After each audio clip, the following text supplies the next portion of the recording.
Hola hermanos, les saluda a su hermano Víctor Ñancucheo, continuando la serie sobre medios de gracia. Compartiré, expondré la importancia de tener una concepción clara de lo que significa fe y obras. Y tiene que haber un diálogo. Y si el que está escuchando es nuevo, tienen que entender que tanto la fe y las obras tienen que manifestarse en nuestra vida.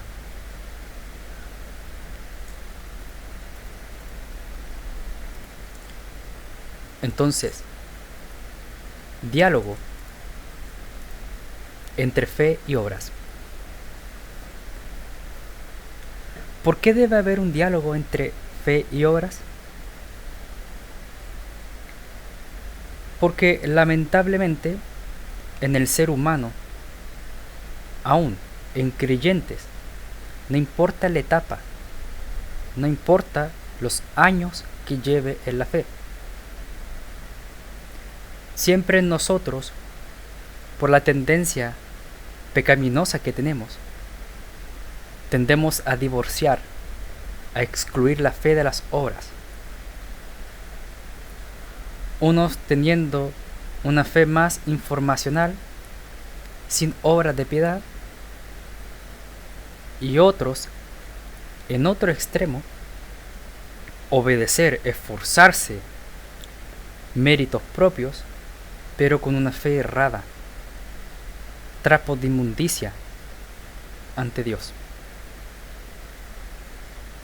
Por eso, la importancia de diálogo entre fe y obras.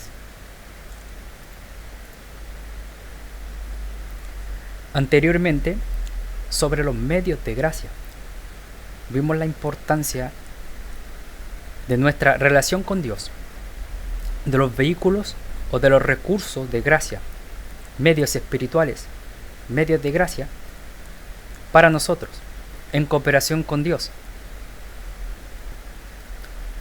Pero reconociendo que todo don perfecto viene de lo alto, que el Señor insta el querer como el hacer en nosotros, y que cuando nosotros participamos de los medios de gracia fue porque Dios puso en nuestro corazón, en nuestra mente, nos instó a hacerlo, y por eso fuimos receptivos en recibir, por ejemplo, la salvación a través de la fe, como un regalo inmerecido, o sea, por gracia.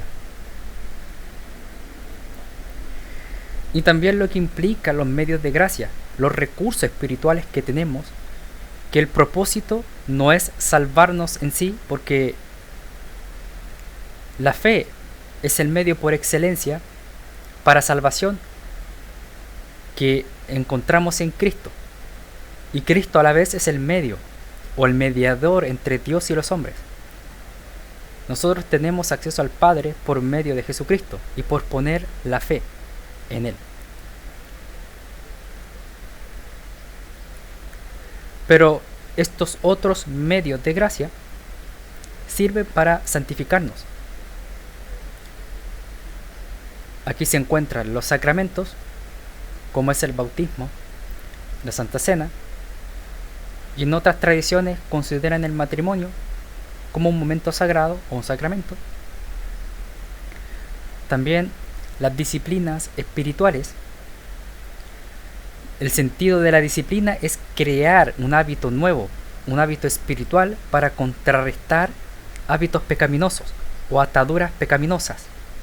Por ejemplo, si hay alguien que le cuesta dejar el alcohol y se convierte al cristianismo, va a tener esas tendencias hacia el alcohol, a la borrachera, porque lo adquirió durante toda su pasada manera de vivir. O sea, no se va de una, en muchas ocasiones. Y el sentido de la disciplina espiritual es ocuparse las cosas espirituales para no ocuparse en las cosas pecaminosas. Porque el arrepentimiento o el cambio de vida no se trata solamente de dejar de pecar, y quedarse vacío para que después vuelva a llenar, porque el cuerpo te pide llenar ese corazón, sino que es dejar de pecar, pero a la vez llenar tu corazón de Dios. O también llenando tu corazón para vaciarte, o sea, llenar tu corazón de Dios, ocupándonos en las disciplinas espirituales para no ocuparnos en las prácticas pecaminosas. O es uno o es lo otro, o es la carne o es el espíritu. Entonces, las disciplinas espirituales, que son medios de gracia, sirven para que nosotros creamos o desarrollemos hábitos espirituales. Y los hábitos requieren que sea constante en lo posible o en lo probable toda nuestra manera de vivir desde que aceptamos a Cristo en nuestra vida. También medios de gracia como dones o capacidad espiritual para edificación del cuerpo de Cristo y son importantes para una vida fructífera en la fe. Los dones espirituales son importantes, son necesarios, no son opcionales, porque si no el Señor no se hubiese molestado en repartir dones como Él quiere. Y no es buena idea decir, es porque el fruto, ¿cierto? El fruto del Espíritu, dice, no, el fruto del Espíritu es más importante que los dones, porque por sus frutos los conoceréis, no por sus dones. Entonces vamos a enfatizar el fruto del Espíritu, el carácter de Cristo, y vamos a descuidar los dones espirituales. Y eso es una contradicción, porque si bien uno no se conoce por los dones, pero los dones te ayudan a edificarte y a estimular el fruto del Espíritu, porque vienen de la misma fuente. Tanto el fruto del Espíritu como los dones del Espíritu, o sea, ahí lo que conecta es el Espíritu. Vienen de la misma fuente, es complementario y no se contraponen. Y por eso los dones son de carácter necesario para la edificación, para nuestra vivificación, para que el Señor se mueva sobrenaturalmente en nosotros y podamos ser de bendición para los demás. Eso es lo que vimos en cuanto a los medios de gracia. Y ahora veremos sobre lo que es la fe y las obras. Como dije anteriormente, la fe es un medio. Si revisamos Efesios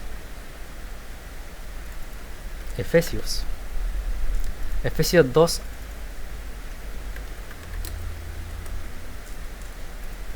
Efesios 2:9.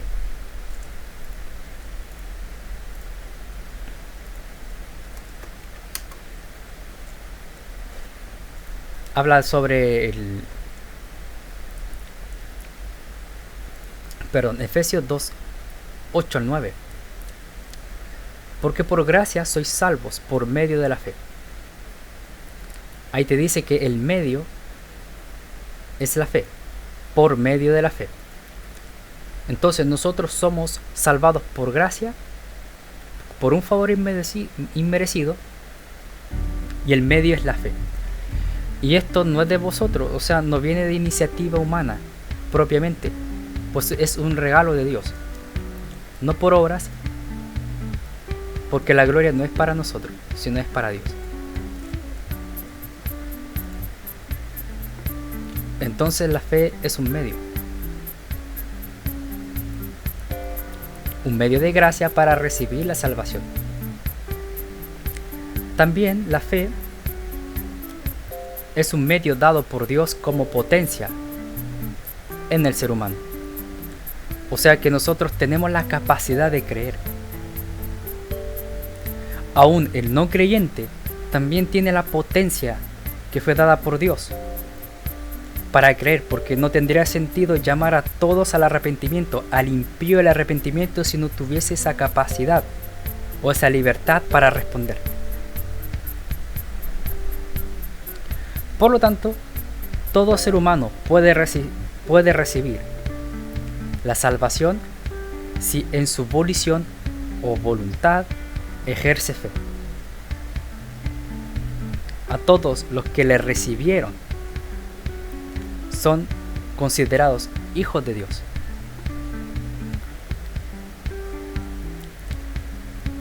Si vamos a Hebreos 11, que habla de la fe.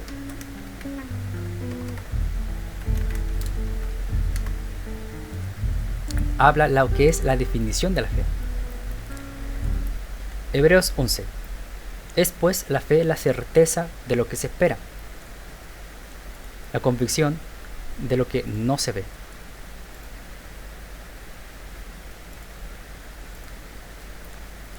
Y esta fe tiene alcance intelectual, vivencial y espiritual.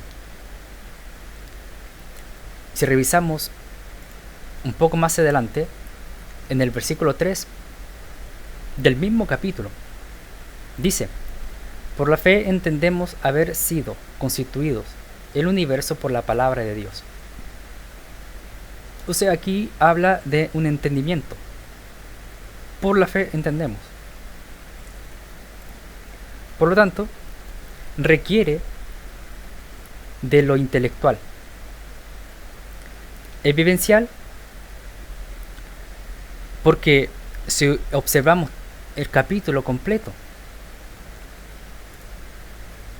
por ejemplo, en el versículo 2, después de haber definido que es la certeza de lo que se espera, la convicción de lo invisible o de lo que no se ve, te dice del por qué. Y es lo vivencial, porque por ella, por la fe, alcanzaron buen testimonio los antiguos. La fe sirve para dar testimonio. Versículo 4. Por la fe Abel ofreció a Dios más excelente sacrificio que Caín, por lo cual alcanzó testimonio de que era justo, dando Dios testimonio de sus ofrendas, y muerto aún hablaba por ella. Por la fe, versículo 5, Enoc fue traspuesto para no ver muerte, y no fue hallado, porque lo traspuso Dios, y antes que fuese traspuesto, tuvo testimonio de haber agradado a Dios. Versículo 6, pero sin fe es imposible agradar a Dios, porque es necesario que el que se acerca a Dios crea que le hay, y que es galardonador de los que le buscan. 7. Por la fe Noé, cuando fue advertido por Dios acerca de las cosas que aún no veía, con temor preparó el arca que en su casa se salvase, y por esa fe condenó al mundo, y fue hecho heredero de la justicia que viene por la fe. Y así en los versículos que vienen después, habla de Abraham, de José y de todos los profetas que por fe actuaron, dieron testimonio vivo. O sea, no solamente la fe tiene un componente intelectual, también un componente vivencial, que es demostrativo ante los hombres. Y por supuesto, este alcance también es espiritual, porque viene de Dios. Dios es un ser trascendente que no está limitado a la materia. Dios es espíritu, dice en una parte. Entonces la fe es una certeza comprobable y no comprobable. Porque la fe también requiere certidumbre, que no se puede comprobar necesariamente de manera empírica. Por ejemplo, lo que es espíritu, fenomenológico o metafísico, no está atado a lo que es físico, a lo que es empírico, a lo que se puede comprobar, a lo que se puede verificar. Pero esas certezas no necesariamente son falsas. Hay algunas que son falsas mientras que se comprueba su falsedad. Por eso la fe es una certeza principalmente de algo que no se ve, como se ve en el versículo 1 de Hebreos 11. Pero también hay certezas que se pueden comprobar.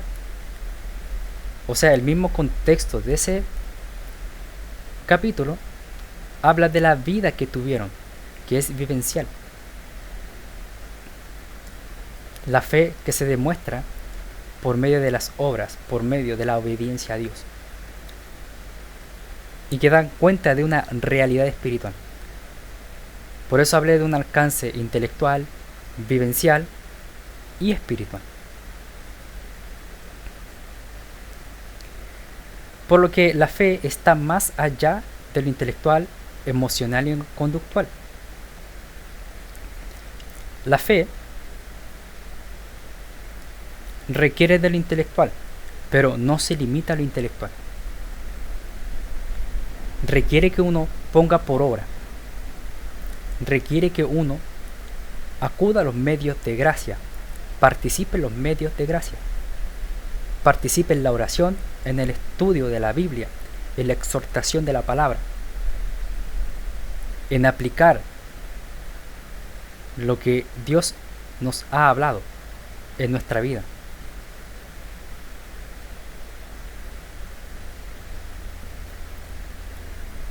Por eso no se limita a lo intelectual, a la información, a la teoría no intentada. La fe también está más allá de la emoción. Nosotros no seguimos a Dios solo por emociones, porque la emoción es variable. A veces estamos con ánimo de servir con toda nuestra fuerza, con regocijo al Señor. Y el otro día podemos estar desanimados, con sueño, enojados, y no sentimos servir a Dios. Sin embargo, la fe sí implica las emociones, pero no se limita a la emoción. O sea, no seguimos a Dios solo por las emociones, pero nuestra fe también es emocional. Contempla ese lado afectivo.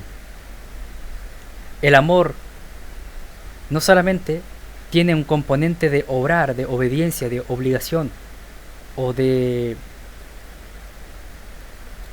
ayudar. También contempla el lado afectivo, lo temperamental, la emoción.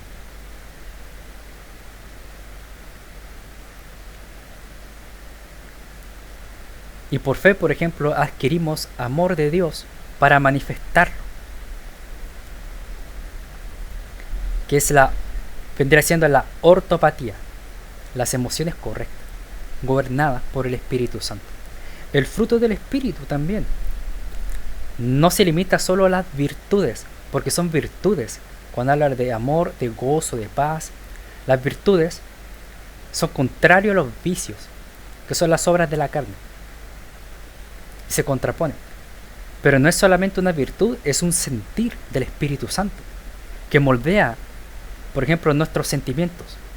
Con el tiempo, cuando expresamos esa emocionalidad espiritual por la fe, van cambiando nuestros sentimientos y van cambiando nuestro carácter. Por eso nos vamos moldeando. Ese es el sentido de moldearse, de crecer espiritualmente. Pero la fe está más allá, no se reduce, no se limita a lo emocional. Porque es variable lo emocional. Y también la fe está más allá de lo conductual, de lo vivencial. Porque hay filantropía, hay altruismo, pero no se conforman a la fe de Jesucristo. O sea, se van a ir igual al infierno. Uno. Y segundo, hay muchas otras obras, pero no fundamentan su fe en Jesucristo. Y esto también incluye que si yo puedo orar mucho, puedo ser ejemplar de llevar a cabo las disciplinas espirituales, los sacramentos, los dones espirituales. Pero si no tengo a Cristo por fe me voy al infierno, voy a ser condenado, porque mi fe no se fundamenta en Jesucristo. Pero sí, la fe verdadera produce conducta, produce un cambio de vida. Ese es el sentido del arrepentimiento, que no es solamente la lamentación, sino es un cambio. Es reparar el daño, compensar el daño en lo posible o en lo probable, porque a veces uno se arrepiente y quiere compensar el daño, pero no tiene los recursos. Pero si uno tiene los recursos, implica reparación, implica sanidad, implica cambiar de actitud, implica cambiar de conducta. Por eso la fe está más allá de lo intelectual, emocional y conductual. Son las tres cosas a la vez. Pueden aprender más visitando mi artículo Vida Cristiana, un enfoque sistémico, que publiqué en mi blog estudiandosescritura.blogspot.com en septiembre de este año 2024. Y también tengo un video lectura en este mismo canal Estudiándose Escritura de YouTube, que también pueden escuchar en podcast con el mismo nombre en Spotify por Estudiándose Escritura. Vida Cristiana, un enfoque sistémico, donde explico que en cuanto a la vida cristiana, que es tanto intelectual, sentimental o emocional y conductual, y que son las tres cosas a la vez.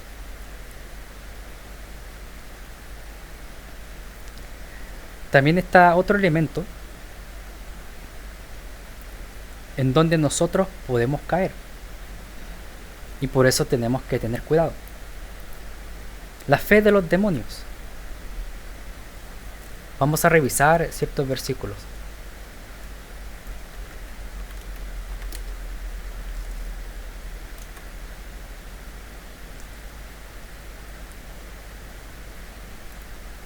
La fe de los demonios, Santiago 2:18 en adelante.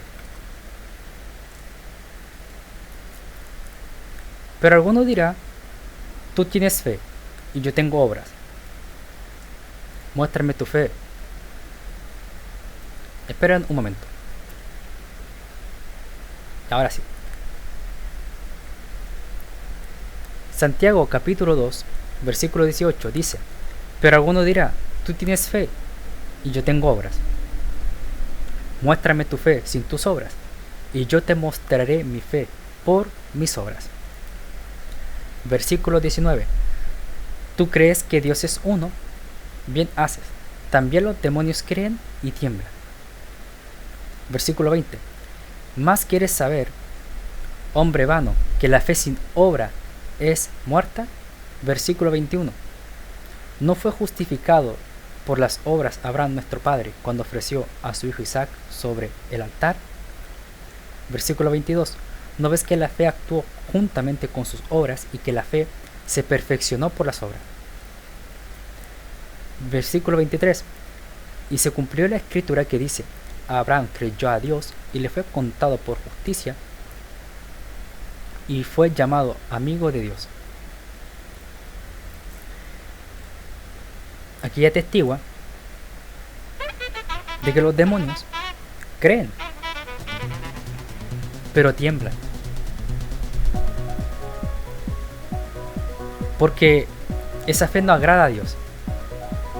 Podría desprenderse como una fe intelectual, también podría desprenderse o inferirse del estado de los demonios, que están sin perdón, conocen a Dios y saben su destino. Pero esto también se puede aplicar en un cristiano que desobedece, que tiene la fe de los demonios, cree en Dios, sabe que hay Dios, pero no actúa en conformidad a los mandamientos de Dios. Una fe falsa. No es que no tenga fe, sino que él actúa por una fe equivocada. O sea, tiene una certeza que lo guía a hacer esas obras o esa desobediencia, pero no es la fe salvífica, no es la fe en Cristo. Y bueno, también la fe de los falsos maestros. Si revisamos Mateo 7, versículo 21 a 23, dice: no todo el que me dice Señor, Señor entrará en el reino de los cielos, sino el que hace la voluntad de mi Padre que está en los cielos. Muchos me dirán en aquel día: Señor, Señor, no profetizamos en tu nombre, y en tu nombre echamos fuera demonios, y en tu nombre hicimos muchos milagros. Y entonces les declararé: nunca os conocí, apartados de mí, hacedores de maldad. Es importante recalcar esto porque hay muchos que hablan en el nombre de Dios, hacen milagros en el nombre de Dios, pero el Señor no los conoce. Y es más, dicen, hacedores de maldad.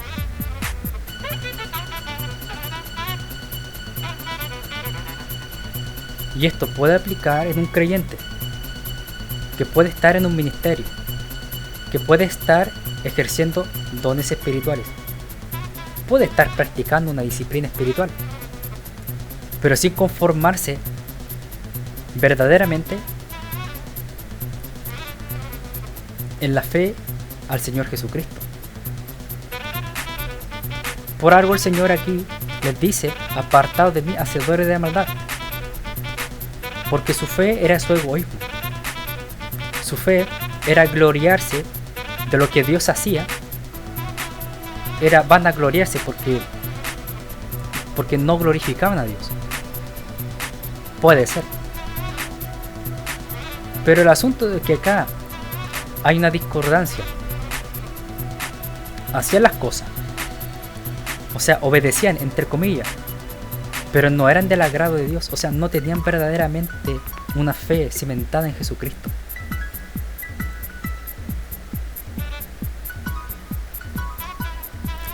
Y esto da cuenta de que por los frutos seremos conocidos. Y eso lo habla en versículos anteriores, por ejemplo en el versículo 15, cuando dice: guardaos de los falsos profetas, que vienen a vosotros con vestidos de oveja, pero por dentro son lobos rapaces. Por sus frutos los conoceréis, en el versículo 16. Y más adelante, ¿cierto?, después de decir en el versículo 23, hacedores de maldad, más adelante del versículo 24 habla sobre dónde está cimentada. Por ejemplo, nuestra fe. Y por ejemplo, vamos a leerlo mejor. Versículo 24. Pues cualquiera pues que me oye estas palabras y las hace, las obras, le compararé a un hombre prudente que edificó su casa sobre la roca. Versículo 25. Descendió lluvia y vinieron ríos y soplaron vientos y golpearon contra aquella casa y no cayó, porque estaba fundada sobre la roca. Versículo 26. Pero cualquiera que me oye estas palabras y no las hace, le compararé a un hombre insensato que edificó su casa sobre la arena, y descendió lluvia y vinieron ríos y soplaron vientos y dieron con ímpetu contra aquella casa y cayó, y fue grande su ruina. Versículo 28. Y cuando terminó Jesús estas palabras, la gente se admiraba de su doctrina, porque les enseñaba como quien tiene autoridad y no como los escribas. Entonces tiene ese contexto, porque decían Señor, Señor en el versículo 21. O en el versículo 22, muchos dirán en aquel día: Señor, Señor, no profetizamos en tu nombre y en tu nombre echamos fuera demonios. Bueno, abajo aclara el asunto de que hay dos cimientos: el que oye sus palabras, en este caso las palabras de Jesús, y las hace, que se fundamentó en la roca, y la roca es Cristo. Y los que oyen y no hacen, fundó su casa sobre la arena y fue grande su ruina. O sea, no fundamentó su fe en Jesucristo y cayó. Y se puede hablar de una conexión de hacedores de maldad.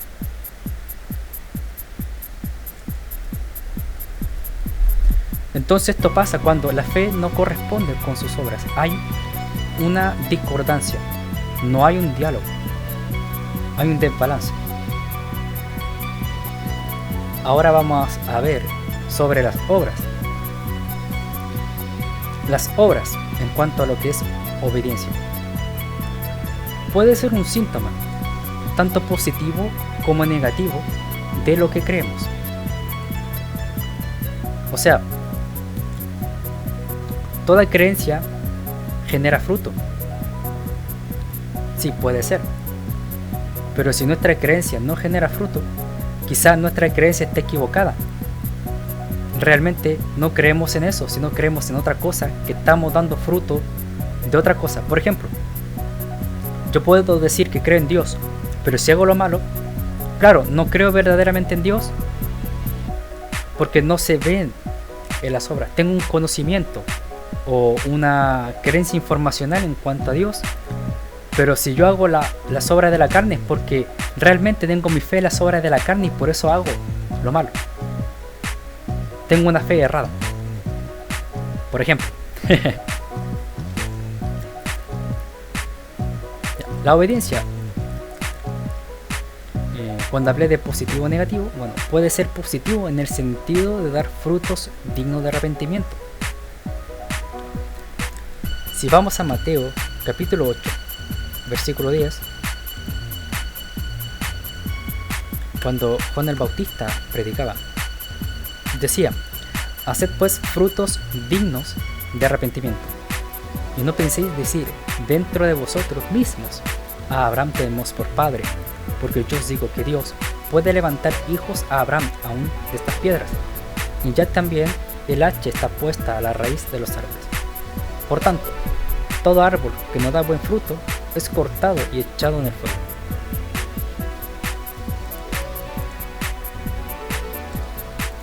Entonces, el lado positivo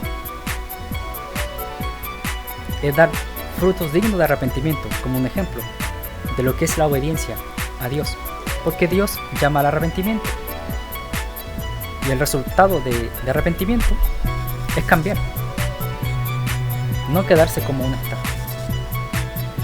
También está el sentido negativo en cuanto a las obras o en cuanto al síntoma. El sentido negativo de habituarse en la carne, o sea, ya sea por una fe equivocada o por realmente no tener lo que explicaba anteriormente. Puede que yo tenga una idea informacional acerca de Dios, sé que hay un Dios, pero si yo no obedezco su palabra, realmente mi fe está puesta en la carne, por eso hago lo que hago. O también una concepción equivocada de mi fe. Creo estar obedeciendo a Dios, creo en Jesucristo, pero mi motivación es equivocada, como pasa con el legalismo, que se olvida de la misericordia y de todo eso. Es interesante. También podríamos decir que cuando nuestra fe está fundamentada en las obras de la carne. Gálatas capítulo 5, versículo 17 en adelante. Porque el deseo de la carne es contra el espíritu, y el del espíritu es contra la carne. Y estos se oponen entre sí, para que no hagáis lo que queréis o quisierais. Versículo 18. Pero si sois guiados por el espíritu, no estáis bajo la ley. Versículo 19.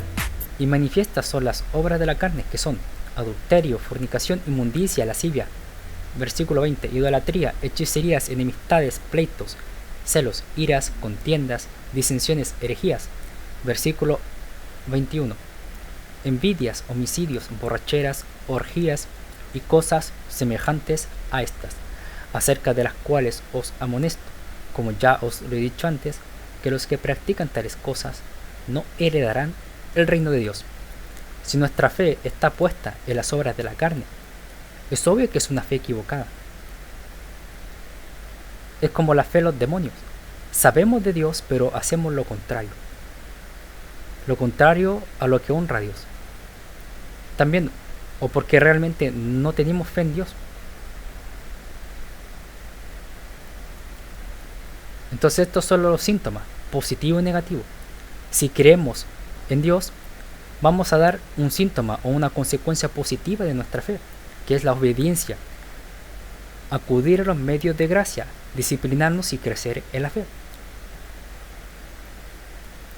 Pero si nosotros tenemos esa obediencia como obras de la carne, es un síntoma negativo de esa obediencia que no se conforma a la fe en Cristo, sino a la fe en el pecado. O sea, una idolatría.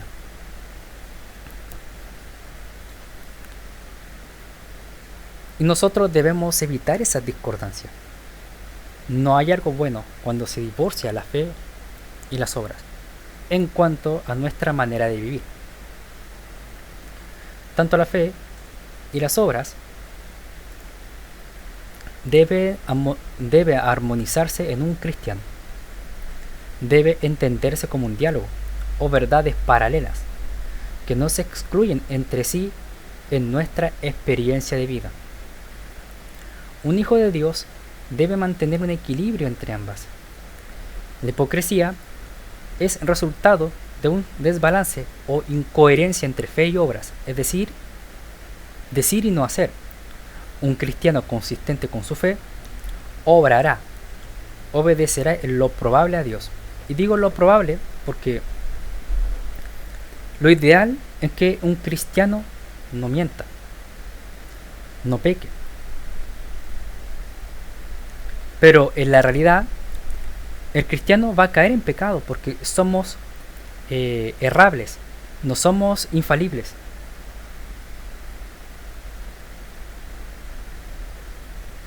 Por eso pongo el tema de lo probable.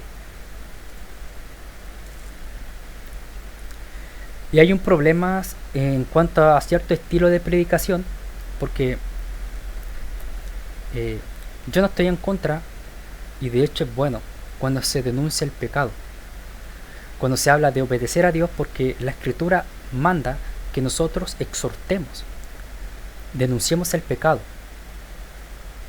que aborrezcamos el pecado, corregir lo deficiente, redarguir, reprender, corregir. Toda la Escritura es inspirada por Dios para eso.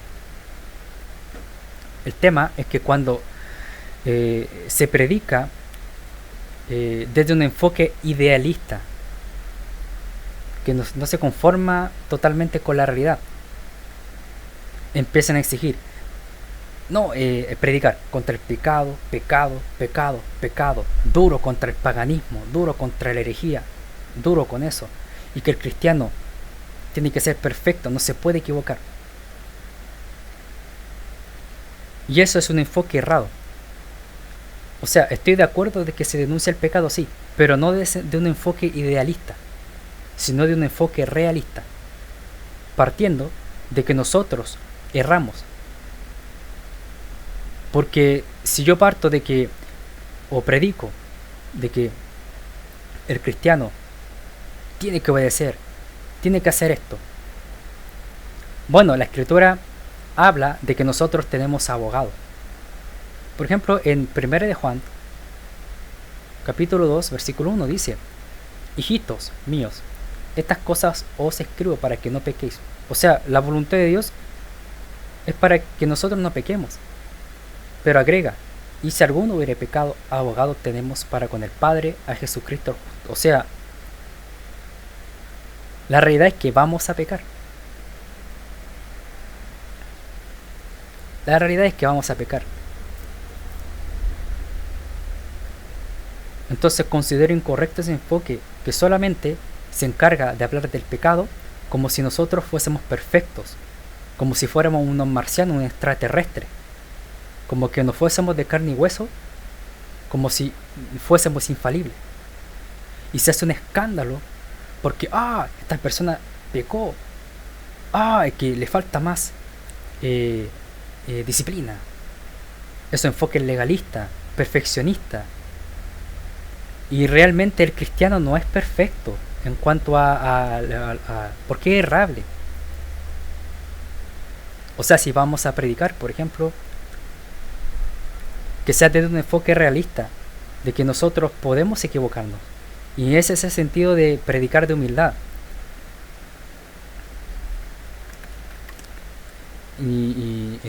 Inclusive la escritura habla de restaurar con espíritu de mansedumbre.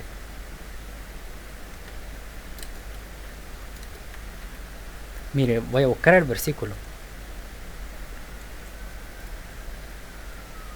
que está reflejando lo que yo estoy diciendo. Por ejemplo, en Gálatas capítulo 6, versículo 1 en adelante dice: hermanos, aun si alguno es sorprendido en alguna falta, vosotros que sois espirituales, restauradlo en un espíritu de mansedumbre, mirándote a ti mismo. Esta es la versión, la Biblia de las Américas. Voy a cambiarla a la versión Reina Valera. Vamos a ver. 960. Leo de nuevo del versículo 1. Hermanos, si alguno fue sorprendido en alguna falta, vosotros que sois espirituales, restauradle con espíritu de mansedumbre, considerándote a ti mismo. No sea que tú también seas tentado, sobrellevar los unos las cargas de los otros y cumplir así la ley de Cristo. La ley de Cristo es el amor, es la misericordia, es la compasión, es juzgar con justicia y no en la hipocresía.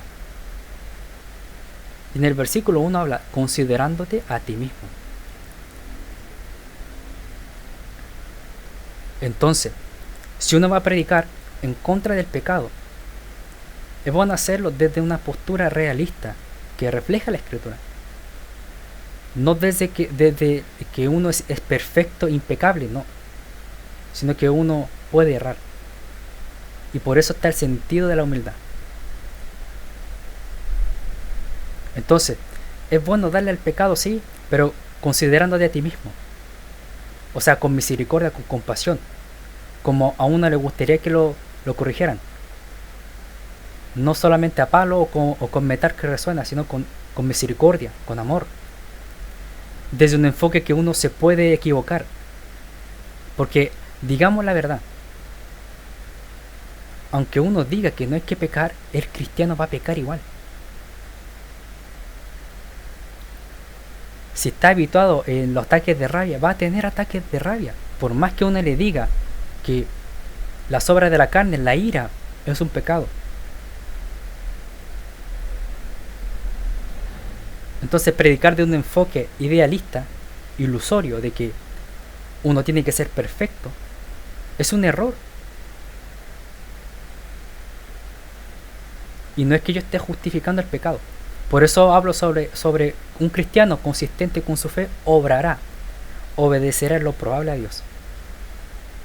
Porque a la verdad, realmente uno peca todos los días. El tema que debemos encargarnos es en no maquinar el pecado, que no sea un hábito.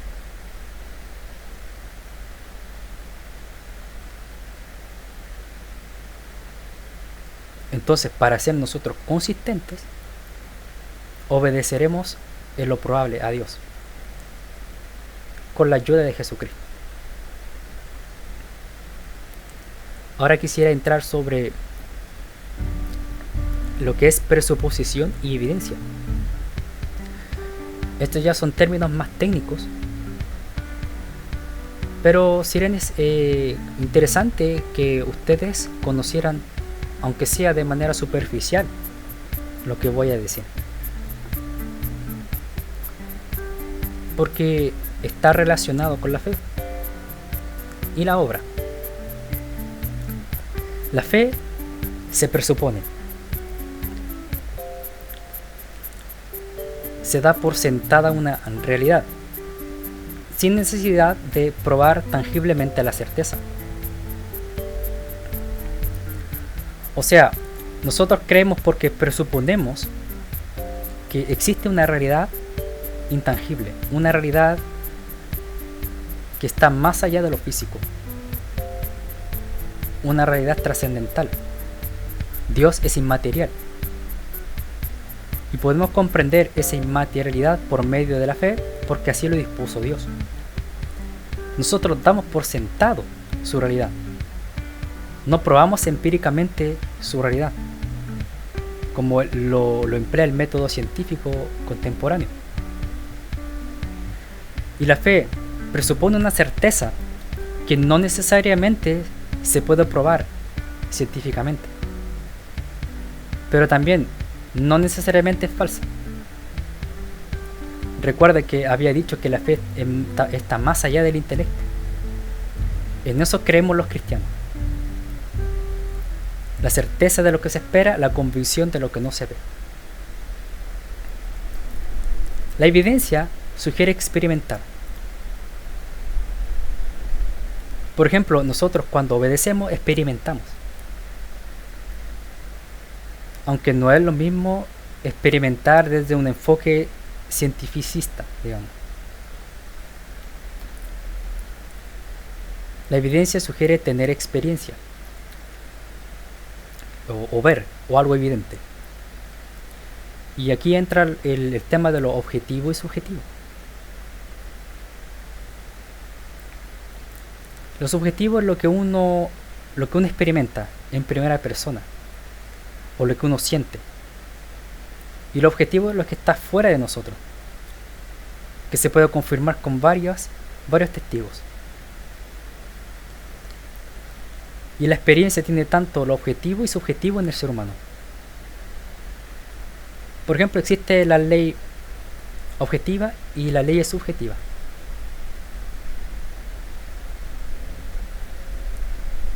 La ley objetiva puede ser una ley moral. Y la subjetiva pueden ser algunas derivaciones o algunos principios, directrices que se subordinan, pero que está más apegado a lo que uno experimenta, a la particularidad. Lo objetivo puede ser algo que se generaliza, pero eso ya son cosas más complicadas. Pero el asunto, cuando uno experimenta, están esas dos cosas, objetivo y subjetivo. No se puede ser solo objetivo, es una ilusión. Pero tampoco se puede ser solo subjetivo. Están las dos cosas en el ser humano. Y cuando uno experimenta la fe, experimenta tanto lo objetivo y lo subjetivo. El sentir, ¿cierto? Cuando uno siente la presencia de Dios es algo subjetivo. Pero cuando muchos experimentan esa subjetividad, podemos desprender que hay algo externo, o sea, el objeto, objetivo, de una verdad. Bueno, voy a continuar. Demostrar empíricamente la certeza viene del modernismo. Eso de que los experimentos, por ejemplo, que hay en un laboratorio, cuando se demuestra empíricamente es porque se puede replicar. Entonces esa certeza viene a ser, digamos, una verdad de acuerdo al método científico o al modernismo.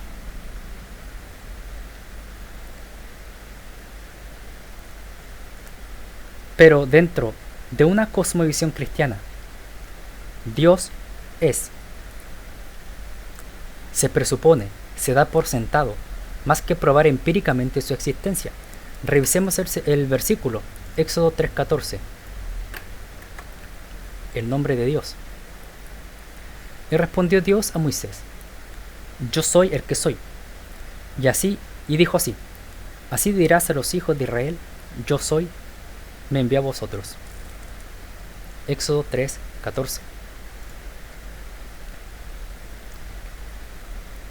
Y claro, porque, como decía, dentro de una cosmovisión cristiana, Dios es. Claro, porque ahí el Señor declaraba: Yo soy el que soy. Yo soy, me ha enviado. No dice yo existo porque existo. Entonces, por eso en la cosmovisión cristiana se presupone el ser de Dios. Se da por sentado de que Dios es, de que hay un Dios, más que probar empíricamente su existencia. La Biblia da por sentado su ser, no intenta probar la existencia de Dios en términos del método científico. Porque el método científico comprueba lo que es empírico, lo que es palpable, la experiencia, no las cosas inmateriales. Y Dios, por definición, Dios es espíritu, es inmaterial. Por ende está fuera del alcance del método científico. Entonces el método científico dice que lo que existe puede ser experimentado, y lo que no puede ser experimentado depende del enfoque que tenga la persona. Dirá que no existe o que no se puede saber si existe o no. Entonces no tiene sentido probar la existencia de Dios desde un paradigma materialista positivista, si somos cristianos, porque Dios es inmaterial, es trascendente. No se puede demostrar científicamente la existencia de lo no material, y esto no demuestra su irrealidad. Cuando las personas tienen un enfoque materialista es porque se van solo a lo material, que eso es lo empírico, lo que se puede experimentar, lo que se puede replicar. Positivista también porque lo que es positivo, lo que es de la experiencia también, lo que se puede experimentar, lo que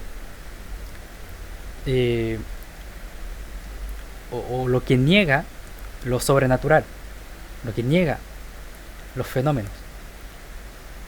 No tiene sentido, porque para esas filosofías no analizan el tema inmaterial, están limitados. Pero a la vez no se puede decir que es irreal. Por eso nosotros damos por sentado que Dios es.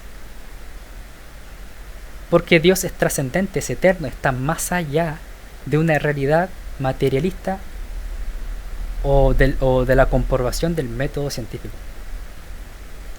Pero obviamente lo que estoy hablando es una opinión, es lo que entiendo sobre esto. Ahora, debido a que personas, incluso cristianos, no aceptan la realidad anterior de que Dios es trascendente, que no está limitado al método científico, que la fe está más allá de la razón, de que no intenta explicar todo, es que existen las siguientes tendencias a las cuales se desvían porque Dios, entre comillas, y la religión no cumplen sus expectativas, no explica todo lo que quieren explicar, experiencias negativas por sectas o un cristianismo aberrante, etcétera, etcétera. Y digo cristianismo aberrante porque hay gente que cree en todas las doctrinas fundamentales del cristianismo, o sea, son cristianos, pero en la práctica o son muy legalistas, o son muy libertinos, o son muy materialistas, individualistas. Hacen daño a la gente, dan mal testimonio, hay una discordancia entre fe y obra. Y bueno, esas tendencias a las que se pueden ir esta gente es al ateísmo. ¿Qué significa sin Dios o sin dioses? O no creencia en dioses. Este sistema presupone la no creencia de Dios, la increencia, y en algunos casos antirreligión en un sector militante. Por ejemplo, el ateísmo militante, que son anticristianos. Pero no todos los ateos son así. No todos los ateos son hostiles. El enfoque del ateísmo se supone que es racionalista, o sea, se va por la razón solamente, y por el tema del método científico, por lo que tiene otro entendimiento sobre la fe, que la reducen a solo superstición o algo necesariamente contrario a la evidencia observable, cosa que la fe no es necesariamente contrario a la evidencia, porque inclusive la evidencia requiere una presuposición, una certeza. Lo que pasa es que la fe no se limita a la comprobación de la certeza, porque puede haber una certeza que no se puede comprobar, pero puede ser real, que lamentablemente o favorablemente el método científico no puede alcanzar por el propósito que tiene el método científico, que solamente comprueba lo que es material y no trascendental. Entonces, como lo reducen a esas cosas, el ateísmo tiene una concepción diferente de fe, llegan porque llegan al punto de negar lo sobrenatural, lo desconocido como no existente, entre comillas. El conocimiento que ellos adquieren es más a posteriori, que se tiene que comprobar, que primero comprueban y sacan las conclusiones, y no que primero la hipótesis y después comprueban. Por eso son más positivistas, a lo que tiene que ser comprobable. Un ver para creer, en términos sencillos, o andar por vista, o sentir para creer, etcétera, etcétera.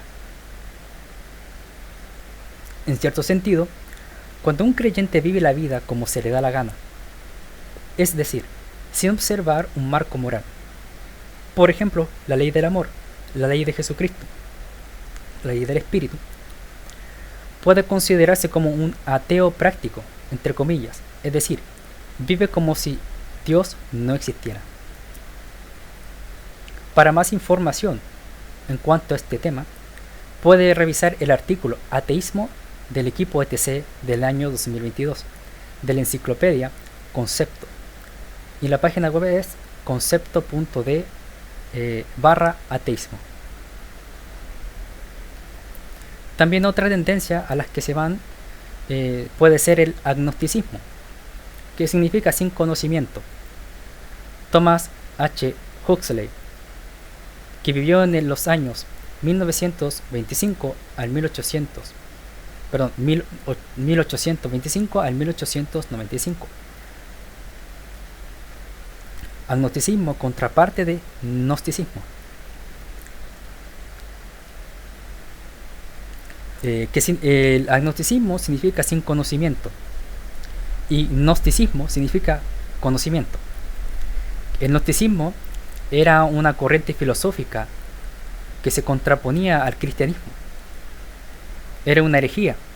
De ahí donde se desprenden las ideas deterministas o maniqueas, podría decirse. Pero el agnosticismo es un término acuñado que es la contraparte del gnosticismo, porque el gnosticismo tiene que ver con conocimiento oculto, religioso, divino. Pero el agnosticismo es sin conocimiento de esas cosas, que no se pueden conocer. Esas cosas, si no se puede comprobar, no hay certeza absoluta o no hay un conocimiento claro sobre eso. Puede ser. Y esto me recuerda, por ejemplo, cuando en la Biblia habla de los gemidos indecibles. Esto aparece en Romanos 8:26. Y de igual manera, el Espíritu nos ayuda en nuestra debilidad, pues ¿qué hemos de pedir? Como conviene, no lo sabemos. Pero el Espíritu mismo intercede por nosotros con gemidos indecibles. ¿Y qué significa gemidos indecibles? Que no pueden ser expresados con palabras. Lo mismo es cuando se habla de sin conocimiento o lo incognoscible, que eso significa agnosticismo, incognoscible, que no se puede conocer cognitivamente.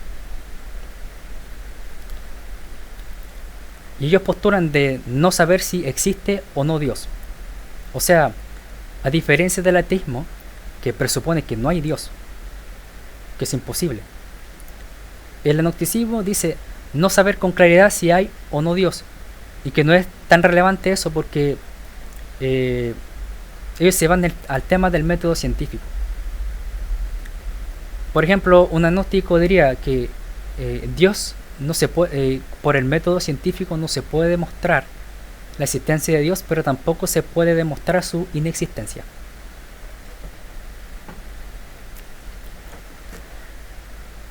El agnosticismo presupone que no se puede conocer a Dios, un ser perfecto con un entendimiento limitado, imperfecto. Por lo tanto, en su conclusión, no existe certeza absoluta si es real o no real. También su enfoque es racionalista, naturalista y modernista, pero menos hostil que el ateísmo. Y claro, ahí en el agnosticismo hay distintas variantes, igual que en el ateísmo. Hay ateísmo débil, ateísmo fuerte, agnosticismo positivo, agnosticismo negativo, pero esos son ya términos que dan para largo. El teísmo cristiano, o sea, nuestra posición de presuponer la existencia de Dios, de lo sobrenatural y de la realidad de la fe, afirma que no se puede comprender completamente a Dios, pero eso no significa que no se pueda conocer en nuestra limitación lo que Dios quiere revelar. Ese es el sentido de la revelación bíblica. Que te conozcan a ti, al único Dios verdadero, y a Jesucristo a quien es enviado. Nosotros presuponemos que Dios se dio a conocer por la revelación, por medio de los santos profetas, y por eso fue inspirada la palabra y fue escrita para dar testimonio de Jesucristo. Tenemos un conocimiento limitado de lo que Dios es, por tanto, podemos conocer parte de su trascendencia porque Él lo quiso. No que podamos conocer todo detalladamente de Dios, simplemente no se puede conocer todas las realidades de Dios. Porque claro, nosotros con mente limitada no podemos comprender toda la mente de Dios. Pero eso no quiere decir que no haya Dios. Esa es nuestra posición o nuestra presuposición. Puede leer más, para más detalles, el artículo Agnosticismo de Gaspare Mura del año 2015 en Diccionario Interdisciplinar Austral, en la página dia.austral.edu.ar/agnosticismo. Ahora vamos a entrar un poco sobre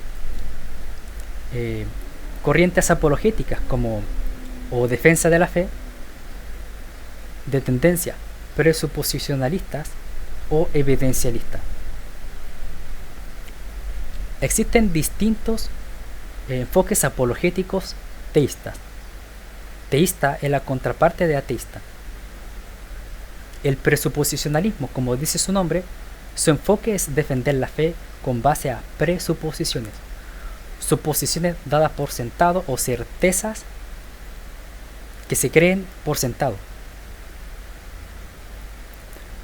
No se enfrasca en probar empíricamente o de acuerdo al método científico modernista la existencia de Dios, aunque puede recurrir a evidencias, e intenta entender las presuposiciones contrarias, o sea, las presuposiciones que tiene el ateísmo o el agnosticismo, para entrar en diálogo, o sea, para conversar, para intentar razonar y contraargumentar.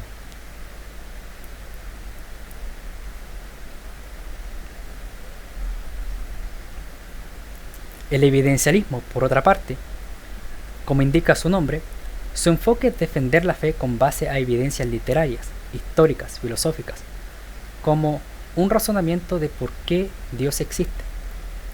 También parte de presuposiciones, pero enfatiza fundamentar las certezas con pruebas verificables a través de la historia ante el mundo. Puede emplear también un enfoque modernista, pero a favor de la fe. Puede leer para más detalles 3 artículos: apologética clásica, también apologética presuposicional y por último apologética evidencial del autor Matt Slick del año 2007, publicados en noviembre de 2022 en Ministerio de Apologética e Investigación Cristiana, miapic.com. Bueno, el presuposicionalismo, la ventaja que yo puedo observar es que no se va a enfrascar con un ateo demostrando la existencia de Dios, sino que primero evalúa si vale la pena debatir con un ateo. Y porque según un enfoque presuposicionalista, no saco nada con hablar con alguien hostil a la fe cristiana si no cree. Por más evidencia que le muestre, si no cree, no va a aceptar, las va a rechazar todas. Entonces, no pierde el tiempo en ese sentido. Y la ventaja, por ejemplo, del evidencialismo es que te prueba si es necesario, hacen debates y dan los fundamentos de por qué cree que el cristianismo es más razonable. Entonces puede presentar prueba histórica, el Jesús histórico, argumentos filosóficos, por ejemplo el argumento teleológico o de la moral, etcétera, etcétera. Por ejemplo, si hablamos de evidencia histórica, manuscritos de las escrituras, confirmaciones arqueológicas, la tumba vacía, la persecución al cristianismo. Por ejemplo, cuando uno no da su vida por una mentira, quizá algunos lo harán, pero el cristianismo como algo generalizado en su tiempo, cuando antes de que Constantino legalizara la religión en su imperio, muchos cristianos dieron su vida. Que eso también son testimonios, son mártires, son testimonios de la fe. Y el evidencialista puede usar eso.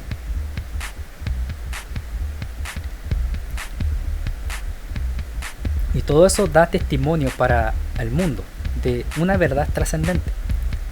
Dios, su carácter, salvación, condenación, que no se limita a explicaciones filosóficas o científicas, sino se da por sentado, por fe, y que está más allá del razonamiento o de lo que podamos experimentar. Recomiendo adquirir el libro Historia del Cristianismo del autor Justo Lee González. Y nuestra vida es un testimonio público de la fe. Hablando de lo que es la obra, expresar a Dios, el carácter de Cristo, una vida transformada, andando en el Espíritu, es una experiencia tangible de una realidad trascendente, la realidad de Dios, la verdad de Jesús, por fe y consecuentemente por obras. Bueno, hago una pausa y vuelvo en un momento.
Hola de nuevo, aquí volviendo de la pausa para retomar el tema sobre diálogo entre fe y las obras. Diálogo entre fe y obras. Bueno, estaba viendo sobre que la fe es un medio, que la fe tiene un entendimiento y tiene alcance intelectual, vivencial y espiritual, que está más allá de ellos, intelectual, emocional y conductual. También diferencia de la fe de los demonios y de los falsos maestros, que no corresponden con sus obras. Hay una discordancia de fe y obras en ellos. Y en cuanto a las obras, a obediencia, que tiene un síntoma positivo o negativo. si damos frutos dignos de arrepentimiento es porque nuestra fe está cimentada en Jesucristo, que manda a arrepentirse, a cambiar de vida. Y el sentido negativo es cuando nuestra fe no fructifica o refleja las obras de la carne, y esto puede ser por una fe equivocada o por realmente no tenerla. Tanto la fe y las obras deben armonizarse en un cristiano, en diálogo y no en contraposición. Después vimos sobre lo que es presuposición y evidencia, que están conectados con el tema de la fe. La fe es una certeza que puede ser comprobada y no comprobada. También ciertas ideologías, como el ateísmo, que parten de otras presuposiciones que dan por sentado de que no existe Dios, y la fe la toman como algo más supersticioso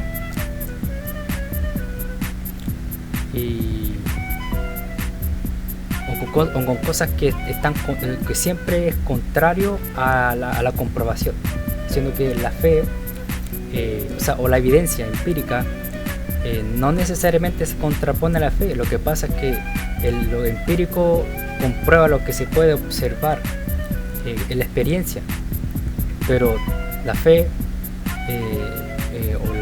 o la certeza de la fe, hay ciertas cosas que se pueden comprobar, pero también entran cosas que no se pueden comprobar por su naturaleza inmaterial, como lo es Dios. Y el gnosticismo también, que habla sobre no tener razones suficientes de la existencia o no existencia de Dios. Y también en cuanto a la fe, el tema de la defensa, la apologética, defensa de la fe. Dos tendencias, presuposicionalismo y evidencialismo. Que el presuposicionalismo intenta entender las presuposiciones de los otros para entrar en diálogo y presentar defensa de la fe más que presentar evidencias. Y la apologética evidencialista, que también parte de presuposiciones, pero ellos enfatizan defender la fe por el tema histórico, la tumba de Jesús, el Jesús histórico, la tumba vacía, confirmaciones arqueológicas, la crítica textual, ¿cierto? Todo eso, la persecución al cristianismo, etcétera, etcétera.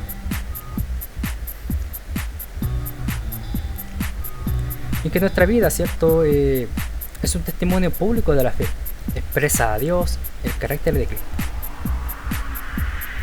Y así continuamos.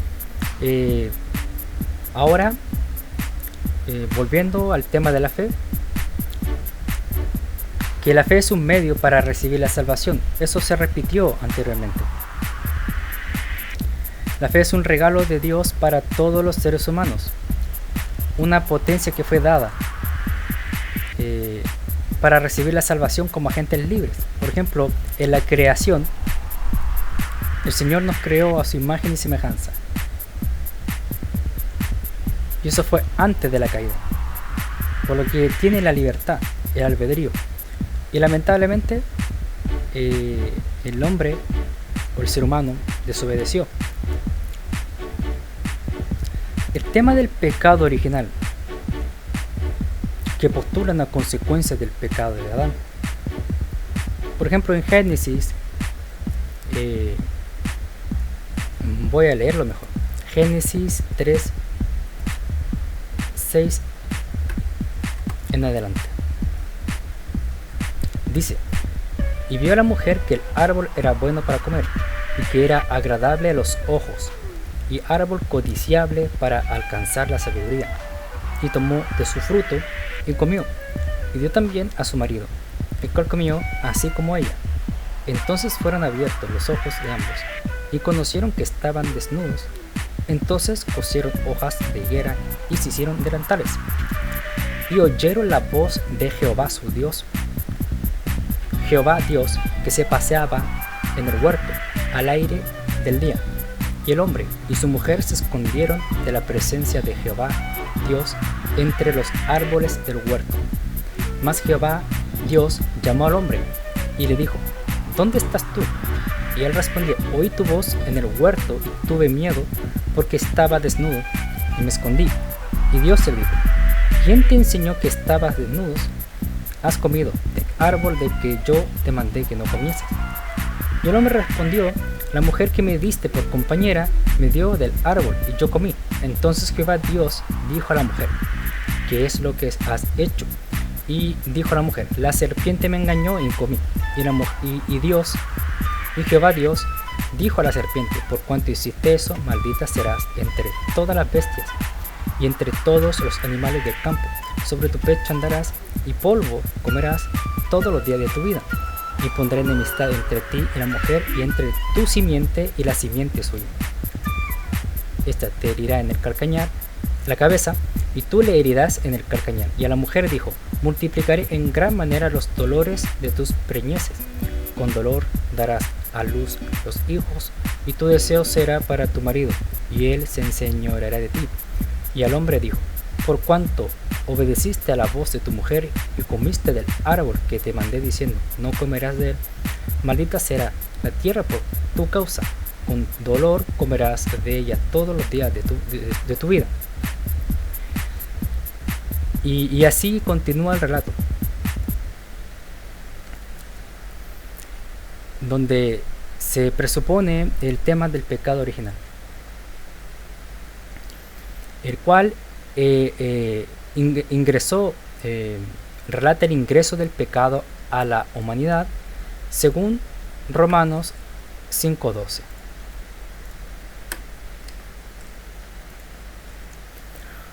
Por lo tanto, como el pecado entró en el mundo por un hombre, y por el pecado la muerte, así la muerte pasó a todos los hombres por cuanto todos pecaron.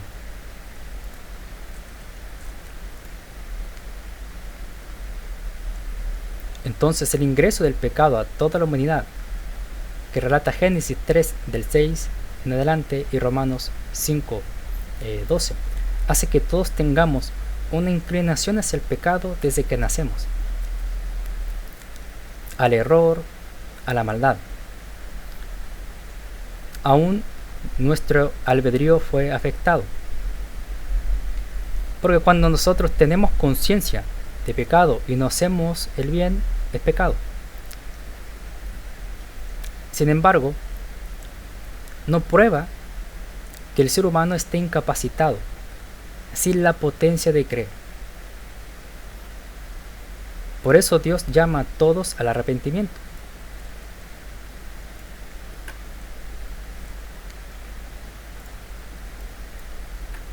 En Hechos capítulo 17, versículos 30 al 31.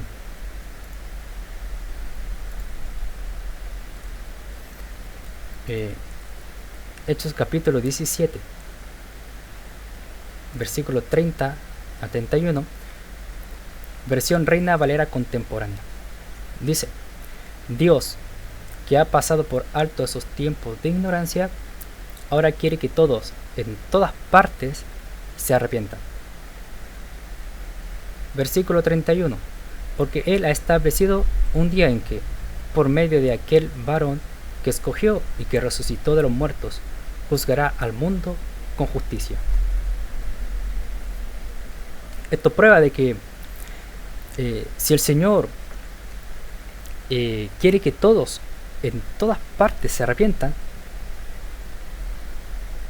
quiere decir que los que reciben el mensaje o los que escuchan tienen la potencia, la capacidad de responder al llamado. Si bien el pecado afectó a toda la humanidad y dio la tendencia, sin embargo, Dios, por su gracia, como Él expande el mensaje de salvación, y nosotros por gracia ejercemos esa recepción.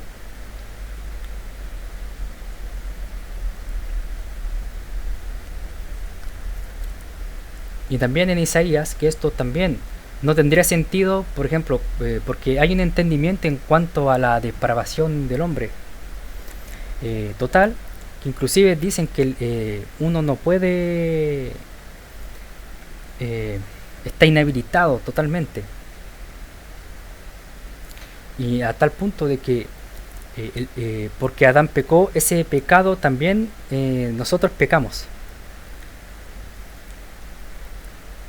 Que nosotros también pecado, por el pecado de Adán, nosotros tenemos culpa. Pero el versículo también dice, por cuanto todos pecamos, estamos destituidos de la gloria de Dios. Ahí habla de un pecado personal que uno comete cuando uno adquiere la conciencia del bien y del mal, que es entre la niñez y la adolescencia.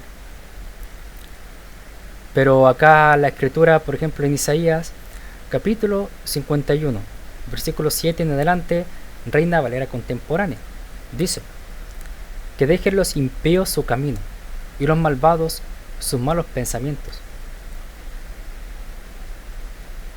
O sea que el Señor, que uno sigue teniendo la potencia de responder.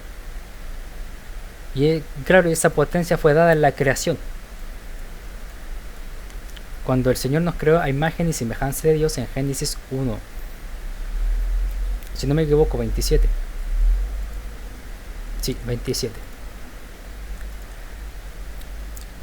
Que deje los impíos su camino y los malvados sus malos pensamientos, que se vuelvan al Señor, nuestro Dios, y Él tendrá misericordia de ellos, pues Él sabe perdonar con generosidad. La Reina Valera dice: deje el impío su camino y el inicuo sus pensamientos. Versículo 8. El Señor ha dicho: mis pensamientos no son los pensamientos de ustedes, ni son sus caminos mis caminos. Versículo 9. Así como los cielos son más altos que la tierra, también mis caminos y mis pensamientos son más altos que los caminos y pensamientos de ustedes. Es interesante porque aquí deja claro de que aún el impío, el Señor llama para arrepentirse, para recibir. O sea, tiene la capacidad de creer. El problema es que uno resiste al llamado. El impío resiste al llamado. Como está gobernado por el pecado, resiste el llamado de Dios. Pero no le da ¿cómo se puede decir? De inhabilitar la potencia, la capacidad de creer. El tema es que cuando uno ejerce fe en Cristo es por gracia, una gracia previa, y no por nuestros méritos. Yo creo que ahí está la confusión.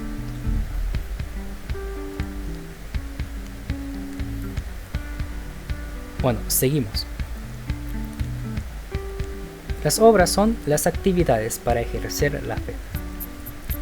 Es una manera de corresponder ante Dios públicamente lo creído.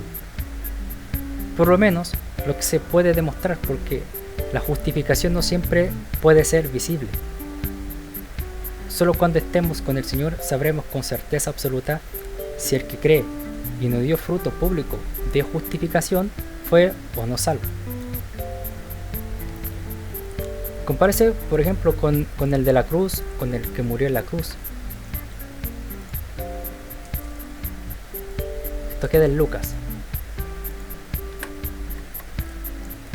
Lucas 23, 43.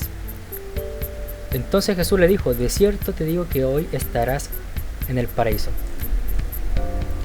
Bueno, esto lo nombro porque hay confusión con respecto al tema de la fe. Por ejemplo, hay una noción de algunos hermanos que hablan de que cuando uno dice que las obras son testimonio público de la fe, que por ejemplo cuando uno es nacido de Dios, uno va a dar fruto, y si no da fruto, uno no es salvo. Da la sensación de que hacen entender que al final la salvación no es por la fe en sí, sino por obras. Y se puede entender porque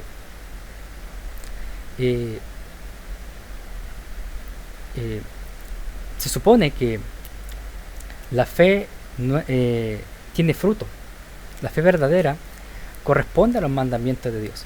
Pero hay situaciones que a veces uno no sabe, porque uno no sabe los pensamientos de la gente a menos que Dios te lo muestre, o las intenciones del corazón. Por ejemplo, este relato de Lucas del ladrón en la cruz, lo sabemos porque está relatado. La persona que escribió relató esas palabras y sabemos que fue salvo porque Jesús lo dijo. Pero ¿qué pasa con gente que nosotros no, que por ejemplo alguien que no sé, digamos está borracho y de repente al otro día murió?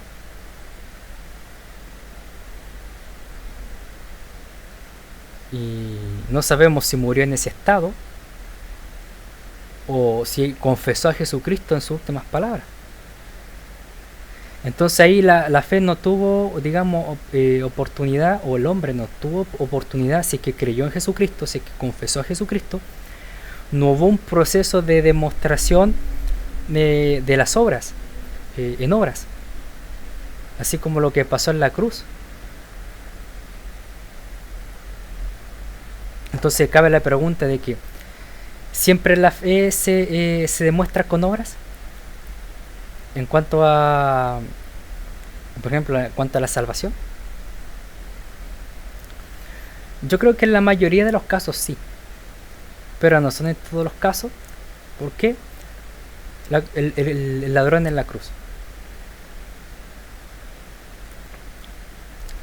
Pero eso no quiere decir que la fe en cuanto a la santificación, digamos, por ejemplo, sea haciendo obra. Tiene que haber obra. La fe, cuando uno cree en Cristo, eso ya es suficiente para salvación. Y las obras son las consecuencias que se pueden demostrar de manera tangible de la salvación ya obtenida en Cristo. Por lo tanto, las obras no te salvan, pero sí las obras perfeccionan la fe. Y nosotros necesitamos de las obras para dar testimonio de Cristo, de la realidad trascendente.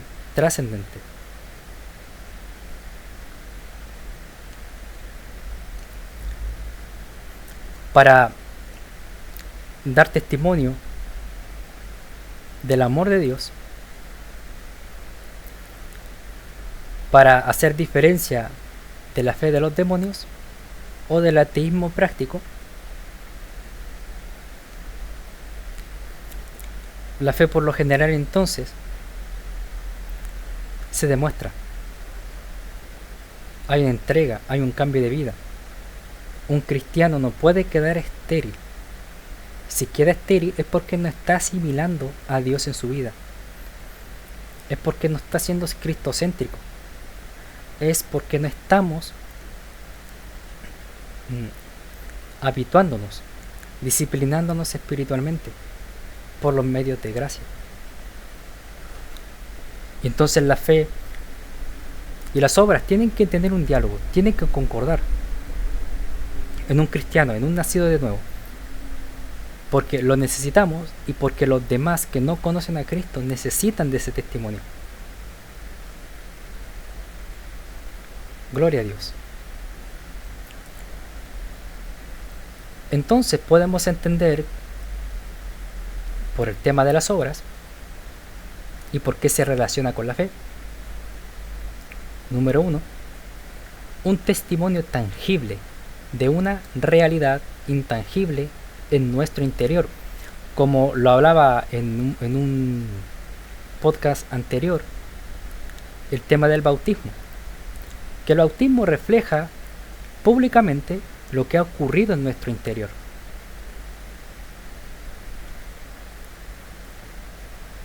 Morir para el mundo y vivir para Cristo. Entonces, las obras con relación a la fe verdadera es un testimonio tangible que se puede palpar, que se puede experimentar y que los demás pueden ver. de una realidad trascendental, de una realidad espiritual, inmaterial, en nuestro interior, que prueba nuestra fe. 2. Las obras agradables ante Dios no son en sí mismas limpias. O sea, como yo decía anteriormente, yo puedo orar, ayunar, hacer los medios de gracia, por ejemplo. O puedo hacer buenas obras. Pero por sí solas, desconectadas de la fe en Cristo, no pueden ser limpias. Si yo lo hago en mis propios méritos, dejando a Cristo de lado, no puede ser limpio. No son agradables. Por eso, las obras agradables ante Dios no son en sí mismas limpias, sino cuando tienen su fundamento en la fe en Cristo. No cualquier fe, sino en la persona correcta. Podemos revisar Hebreos 12, 2. Cuando en la Biblia de las Américas, vamos a ver Biblia de las Américas, Hebreos 12, 2. Puestos los ojos en Jesús, el autor y consumador de la fe, quien por el gozo puesto delante de él soportó la cruz, menospreciando la vergüenza, y se ha sentado a la diestra del trono de Dios. De lo contrario, estas obras, buenas obras, son como trapos sucios ante Dios. Esto aparece en Isaías capítulo 64, versículo 6. Versión la Biblia de las Américas. Todos nosotros somos como el inmundo, y como trapo de inmundicia todas nuestras obras justas. Todos nos marchitamos como una hoja, y nuestras iniquidades como el viento nos arrastra.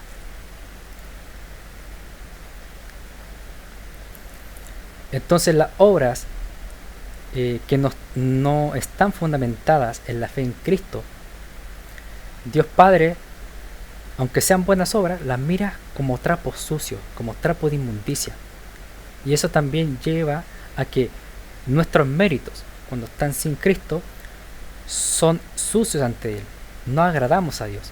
Pero cuando nosotros obramos y esa fe, esa obra está fundamentada en la fe en Cristo, claro, nos mira perfectos ante Jesucristo, porque no nos mira a nosotros en nuestra podredumbre. Nuestro Padre nos mirará a nosotros a través de Jesucristo. Romanos 5.1 habla de que por medio de Jesucristo tenemos paz para con nuestro Padre. Pero si quitamos nuestra fe, dejamos de lado a Jesucristo, aún nuestras obras altruistas, entre comillas, amor al prójimo, sin Jesucristo, son trapos sucios, están manchadas de nuestro pecado. Porque nosotros no podemos agradar a Dios en nuestros méritos. Tiene que ser por gracia, conectado a Jesucristo y manifestado en medio de gracia. Punto 3. Las buenas obras son una muestra de amor al prójimo.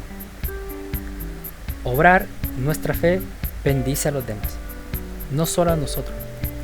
Son canales de la manifestación del amor de Dios, bendiciendo a los demás.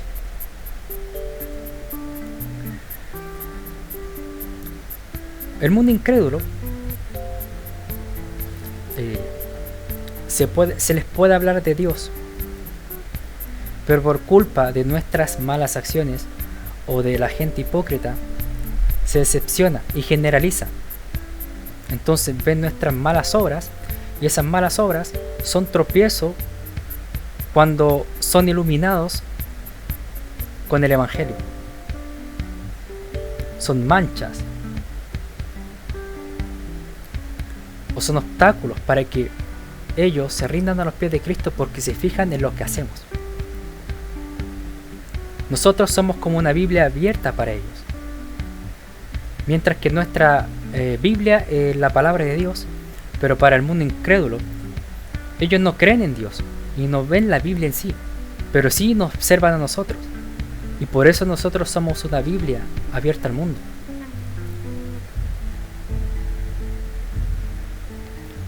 Pero cuando nosotros mostramos amor, la obra es una muestra de amor, es una muestra de la fe fundamentada en Cristo, somos canales de bendición. Claro que Dios no necesita nuestras buenas obras, pero sí el mundo incrédulo, para dar testimonio y para que crean en Dios. Jesucristo, cuando hacía buenas obras, era para dar testimonio, una señal a los judíos. Los milagros todos para que creyeran en Jesucristo, para que creyeran en Dios, para que alabaran al Padre. Y eso mismo nosotros, es nuestro papel. Somos los representantes de Cristo en el mundo. Somos columna y baluarte de la verdad como iglesia. Testimonio de lo espiritual ante un mundo material. ¿Vamos entendiendo? Los medios de gracia contemplan en nosotros obrar. Son acciones. Realizarlas como actividades habituales. O sea, como decía también antes, el propósito de las disciplinas espirituales es para no ser esclavos de pecado. Es para romper hábitos pecaminosos accionando hábitos espirituales adquiridos por las disciplinas espirituales, medios de gracia. Son una actividad intencional que debe tener en nosotros como cristianos y nuevos en la fe el fundamento de fe en Jesucristo, para expresar el carácter de Cristo. Como expuse en los medios de gracia anteriormente, en el tema anterior, estos medios no nos salvan por sí solos, pero todo salvado por gracia los necesita para edificación. El único medio para salvación es la fe en Jesucristo, pero los otros medios de gracia son para nuestra santificación, la santificación de los salvos, hijos de Dios, escogidos, que Dios preparó de antemano para dedicarnos a ella. Efesios capítulo 2, versículo 10. Vamos a leer antes del versículo 8. Porque por gracia habéis sido salvados por medio de la fe. Y esta es la Biblia de las Américas. Y esto no de vosotros, sino que es don de Dios. Versículo 9. No por obras, para que nadie se gloríe. Versículo 10. Porque somos hechura suya, creados en Cristo Jesús para hacer buenas obras, las cuales Dios preparó de antemano para que anduviéramos en ellas. Gloria a Dios.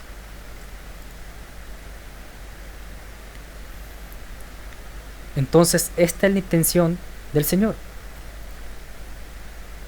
que en su bondad preparó para que nosotros anduviéramos en esas buenas obras.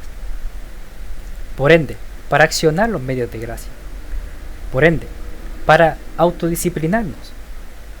Por ende, para demostrar tangiblemente la realidad espiritual por medio de buenas obras ante el mundo incrédulo. Por ende, manifestar la verdadera fe en Jesucristo. Y por ende, para mostrar nuestra consistencia en diálogo de fe y obras, que en un cristiano debe ir junto.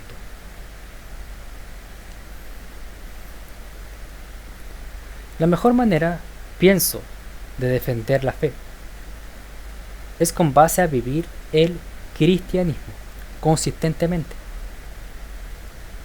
dar fruto del Espíritu, expresar la naturaleza de Cristo a los demás, compartir sabiduría de lo alto, que aparece en Santiago 3, si es posible leer todo el capítulo, expresar el amor al prójimo, la religión verdadera. Porque ¿de qué nos sirve argumentar la existencia de Dios, afanarnos en demostrar la infalibilidad de las Escrituras, si vivimos como si Dios no existiera, como un ateo práctico? O si no santificamos al Señor primero en nuestra vida, si no vivimos en el Espíritu, si no conocemos nuestra fe, si no estamos creciendo espiritualmente.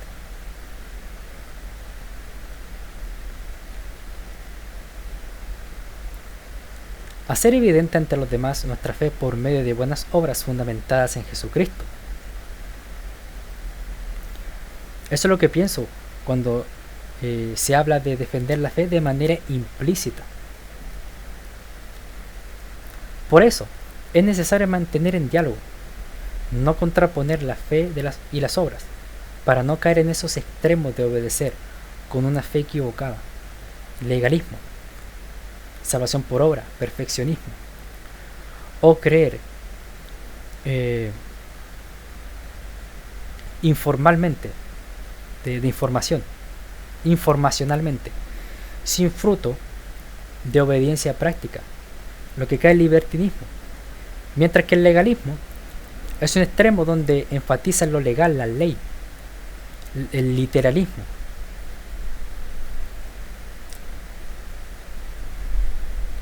La obediencia perfeccionista, del idealismo de denunciar el pecado, por ejemplo, pero no considerarse a sí mismo. No considerar la realidad de un cristiano de que va a pecar igual, aunque uno diga que no hay que pecar. Y la concentración que hay que hacer es enseñar a que uno no maquine esas cosas, a orar los unos por los otros, a enfatizar las disciplinas espirituales, los medios de gracia, enseñarlos como medios de gracia, como disciplina espiritual, pero desde la realidad de lo falible que es el ser humano, como lo describe la misma Escritura, y no del idealismo como si uno no se equivoca. Es el legalismo que enfatiza cumplir la ley a rajatabla por sobre la misericordia, y no importa si anula a los demás o esclaviza a los demás. Metal que resuena y símbolo cretino. Y el otro, el libertinismo, que son antinomianos, anti-ley, que toman la gracia para libertinaje, siendo que cuando dice perseveraremos en el pecado para que la gracia abunde, de ningún modo, porque la gracia y el pecado se oponen. Lo que pasa de que donde dice abundó la gracia, ¿cierto?, en cuanto a lo que es el pecado, es en cuanto a la misericordia, al arrepentimiento, de que el Señor es bueno, pero no quiere decir que sigamos en el pecado si la gracia se contrapone al pecado. Y el libertinismo, que por ejemplo se puede ver en ciertos, porque no son todos, en sectas que toman una gracia barata como salvo siempre salvo, que vive, peca lo que quiera, total eres salvo. Entonces no hay ley, ¿cierto? La gracia, y la gracia la toman como libertinaje, siendo que la gracia se opone al pecado, y la gracia tiene una ley, que es la ley de Cristo, la ley del amor, y que requiere que nos disciplinemos. Y si uno solamente cree informacionalmente, no llevamos fruto de práctica, o sea, no nos sometemos a la ley de Cristo no nos congregamos, caemos en un libertinismo.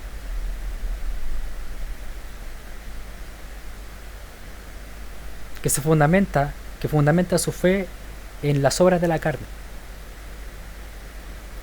Entonces, más que defender la fe, que considero cierto, aunque se puede defender la fe de manera implícita, demostrar, digamos, la realidad de Dios, lo trascendente, de manera implícita, por medio de buenas obras, de ser bendición a los demás, de comunicar el amor de Dios, y más que defender la fe en sí, con argumento, o afanarnos en eso, es ser consecuentes, es ser consistentes, ser autocríticos sanos, cristocéntricos y saludables. Esa debe ser nuestra base, andar en el espíritu. Y eso es lo que quería compartir con ustedes, que la fe y las obras debe haber un diálogo constante, que no se excluyen entre sí, que las obras tienen que estar fundamentadas en la fe en Cristo, y que la fe tiene que producir una obra consecuente de que uno ha creído en Cristo. La obra por sí sola no agrada a Dios. La obra con una fe equivocada es pecado. Y la fe sin obra es como la fe de los demonios. No hay una consistencia, no hay una retroalimentación, algo cíclico.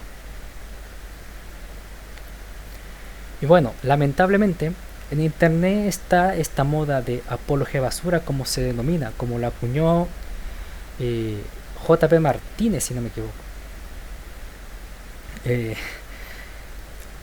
Porque se observa en internet que hay gente que hace contenido cristiano, pero son puras contiendas, son puros chismes. Es más sensacionalismo, morbo,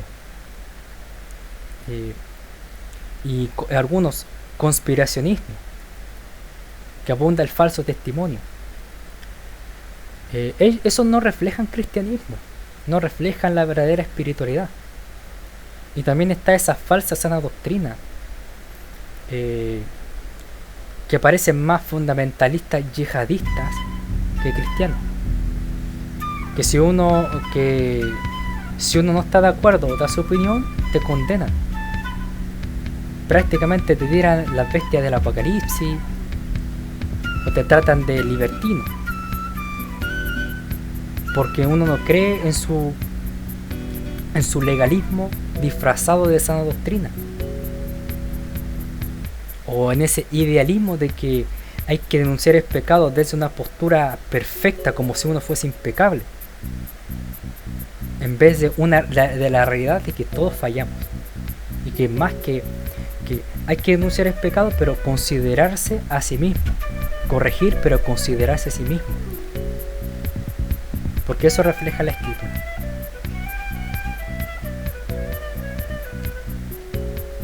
Entonces, concluyendo, la fe se puede entender como en diálogo con las obras. La fe implica tanto lo intelectual, lo emocional y la acción. Tienen que ser las tres cosas para que sea una vida íntegra.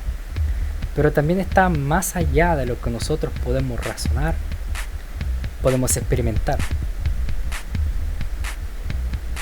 Porque la fe apunta a una realidad trascendente, que está más allá de lo que pueda ser probado científicamente,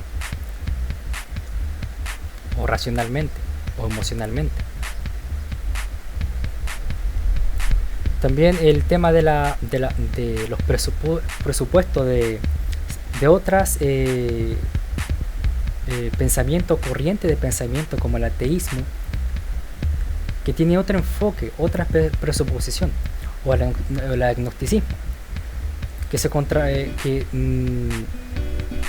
se diferencia del teísmo, que el teísmo o la cosmovisión cristiana presupone la realidad de Dios, la trascendencia de Dios, que se puede conocer por la fe,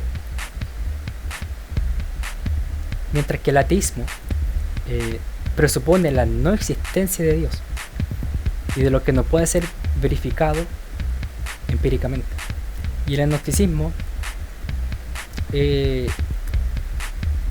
se basa más en un tema de que no se puede probar la existencia de Dios, pero tampoco se puede probar su inexistencia. Y así como las cosas sobrenaturales, fenomenológicas, entre otras cosas. También la fe tiene presuposiciones y tiene evidencia. Tiene certezas que se pueden comprobar y no se pueden comprobar. También que las obras, la diferencia entre presuposicionalismo y evidencialismo, que está relacionado al tema de la fe y de las obras, porque el presuposicionalismo, que tiene un carácter más intelectual, que construye su argumento con base a presuposiciones e intenta entender las presuposiciones de ideologías contrarias para argumentar la fe. Y los evidencialistas enfatizan las pruebas históricas, arqueológicas, de los copistas, crítica interna, todas esas cosas.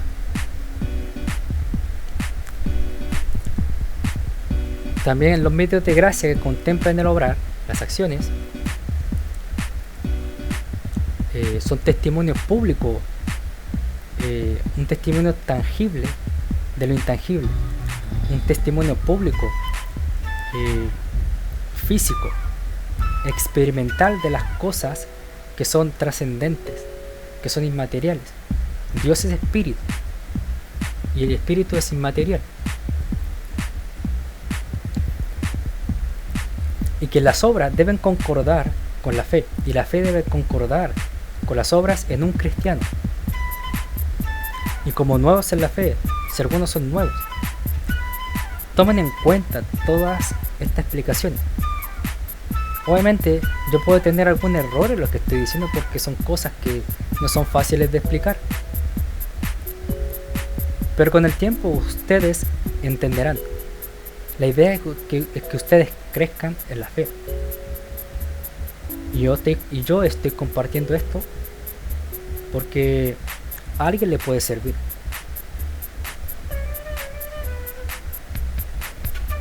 Por eso es más necesario mantener un diálogo, no contraponer la fe y las obras en cuanto a los medios de gracia, en cuanto al crecimiento espiritual. Dejar en claro de que nosotros por las obras en sí no somos salvados. No es por mérito propio, sino por la fe en Cristo. Y solamente perseverando en Cristo somos salvos.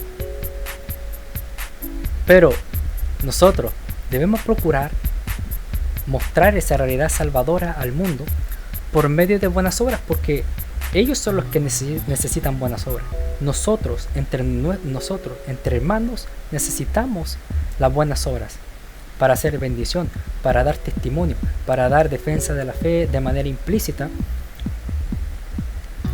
de que hay una realidad, de que hay un Dios vivo, de que hay una esperanza, de que hay cambio de vida y de que existen los milagros, pero que no son a base del método científico. No se reduce a esas evidencias. Y ser consecuentes, ser autocríticos, ser cristocéntricos, y no imitar el mal ejemplo de la apología basura o de los garroteros de internet que no reflejan cristianismo. Con eso lo digo todo. Así es que les saludo en la paz del Señor Jesucristo. Yo sé que fue largo, fue muy largo. Creo que fue más largo de lo que yo imaginé. Pero espero que puedan entender.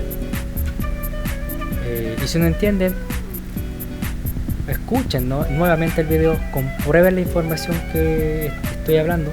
Yo no hablé extensamente sobre sobre todo del ateísmo, del agnosticismo, porque me podría demorar mucho más. Y nada, que sean fortalecidos, que crezcan en la gracia y en el conocimiento de nuestro Señor y Salvador Jesucristo. Y nos vemos hasta la próxima.